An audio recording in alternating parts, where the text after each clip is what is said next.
Hi everybody, my name's Renee, aka Fit Aussie Sister, and I'm welcoming you to my channel where I document my no car challenge where I do not set foot inside a car for a full year for the charity World Bicycle Relief.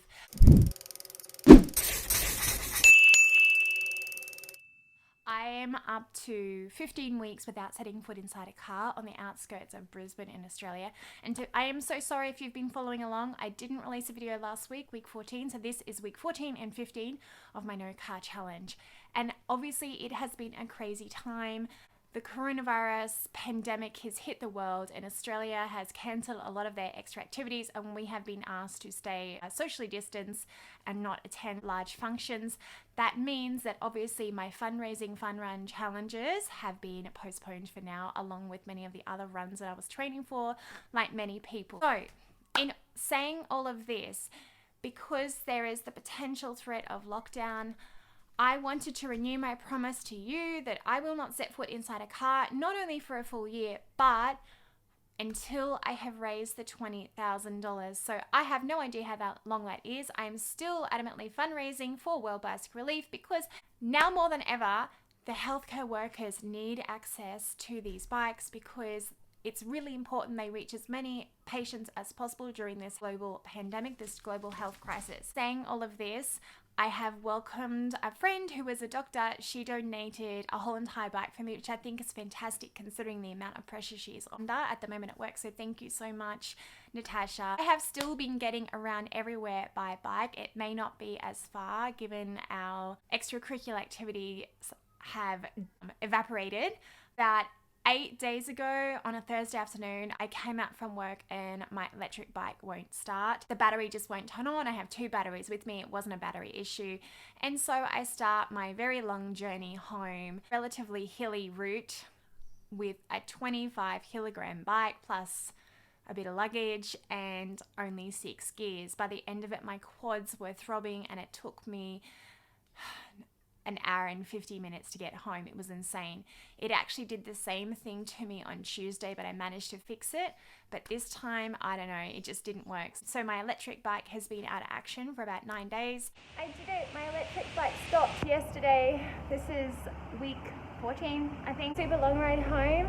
I had to ride my real bike to work, and I was actually really scared, really anxious because you know, it hurts and I have my laptop and I wasn't really prepared to ride my road bike. So, woohoo! It wasn't as bad as I thought it was going to be. I was working myself up. All right, happy Friday. It's Wednesday. I work on Wednesday. My electric bike is still out of action. I actually rode my backup road bike. I bought this bike for just over $250 before the break. It's an old Giant or Live road bike. It's got old school pedals on it. It's just slightly heavier, so I'm a little bit more confident in the wet. I didn't push it too hard today. It actually took me an hour and 20 minutes to get to school. On my normal road bike, it takes me about an hour and 10, and on my electric bike, an hour with ease up the hill. I kind of needed it. I wanted to blow off the steam. I now feel like a proper cyclist because my legs are telling me so. As a result, I haven't been running as much because I have been exerting all my energy cycling, which I don't mind because I haven't particularly got a race I'm training for. I had to ride to school on Thursday, ride home, come home, get my green bike, take it on the train into the city, drop it off, and then my bike was to get fixed on Friday. And then the same thing happened on Friday where I rode to work, rode home, and then jumped back on the train to collect my bike in the city. And thank goodness it has been fixed.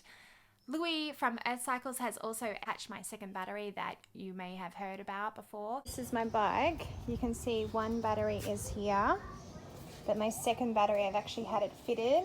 The best place for it, after some discussion, was inside the bike. And if I come around,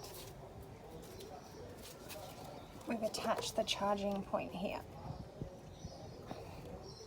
I've just cut up a little yoga mat so it doesn't get damaged when the kids are inside. But they're not really inside that much anymore. The bike now has a dual battery system and I'm able to plug in and out of each. Of course, cycling is a really awesome way to social distance, keep yourself mentally sane, and save the planet. I will see you in the next video. See you next week.